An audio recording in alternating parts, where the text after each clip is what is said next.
Welcome back. સ્થાનિક સ્વરાજની ચૂંટણીના ભણકારા વચ્ચે ગુજરાતમાં વિકાસના કામોની વણઝાર જોવા મળી રહી છે।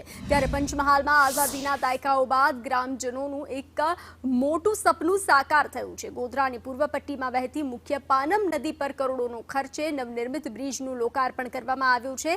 સંતરોડ અને મેરપ વચ્ચે બનેલા આ બ્રિજને કારણે પૂર્વ પટ્ટીના 10થી વધુ ગામોના લોકોને આઝાદી જેવી ખુશીનો માહોલ જોવા મળી રહ્યો છે। અત્યાર સુધીમાં પાનમ નદી પર બ્રિજ ન હોવાને કારણે મેરપ, દહીંકોટ અને સંતરોડ સહિતના ગામોને જિલ્લા મથક ગોધરા પહોંચવા માટે 40 કિલોમીટરનો લાંબો ફેરો કાપવો પડતો હતો। ખાસ કરીને ચોમાસામાં જ્યારે નદી બે કાંઠે વહેતી હોય ત્યારે આ ગામો સંપર્ક વિહોણા બની જતા હતા અને અનેકવાર ડૂબી જવાથી લોકોએ જીવ પણ ગુમાવ્યા હતા। હવે આ બ્રિજ બનતા ગોધરાનું અંતર માત્ર 20 કિલોમીટર થઈ ગયું છે, જેનાથી સમય અને ઈંધણમાં મોટી બચત થશે।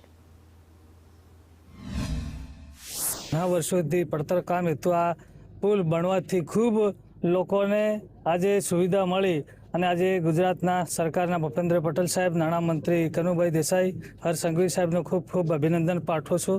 અને ખૂબ અમારા વિસ્તારની અંદર આજે મોરવા તાલુકાની અંદર ખૂબ આપણા નિમિષાબેન અને સંસદ સભ્ય સાહેબની ખૂબ અથાગ પ્રયત્નથી ખૂબ સરસ મજાનો આજે પુલ બની ગયો। જ્યારે વરસાદ પડે ત્યારે વિદ્યાર્થીઓને આવવા જવામાં તકલીફ પડે ત્યારે કેટલાય ખેડૂતો તણાઈ ગયા, કેટલાયમાં પાણીમાં ગાયબ થઈ ગયા અને કેટલાય લોકોને જીવ જોખમમાં મૂકીને આ પસાર કરવું પડતું હતું, કેટલાના જીવ લેવાયા।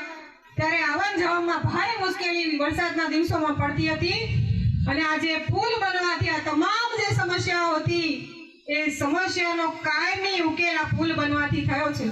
પુલનું લોકાર્પણ થયું 14 કરોડના ખર્ચે, તો એની અંદર હવે ફક્ત અમારો ડિસ્ટન્સ 2 કિલોમીટરની અંદર સંતોડ આવી જાય અને સંતોડથી સીધા અમે ગોધરા જઈ શકીએ। એટલે આવા જે માણસોના જીવ હતા જોખમમાં એ બચી શક્યા અને લગભગ મારી દ્રષ્ટિ પ્રમાણે 75,000 જેટલી પોપ્યુલેશન છે આ રસ્તેથી કાલોલ જવાય છે, હાલોલ જવાય છે, છોટાઉદેપુર જવાય છે, જેતપુર પાવી જવાય છે, ઘોગંબા જવાય છે, બારિયા જવાય છે।